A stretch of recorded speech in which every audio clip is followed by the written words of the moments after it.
So nakaupo na kami and mag-order na kami ngayon dito. Kasi nandun yung dalawa. Dito kami tatlo. Where are you? And ito yung order natin.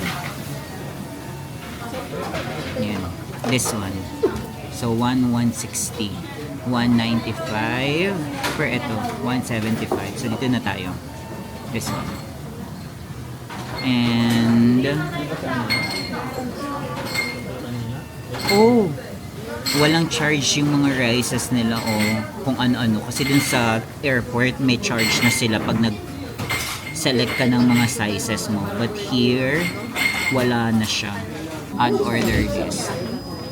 Add, choose another side. So, total natin is 1,276 with tax. So, start order na tayo. Place na tayo ng order. Thank you for your order. Close.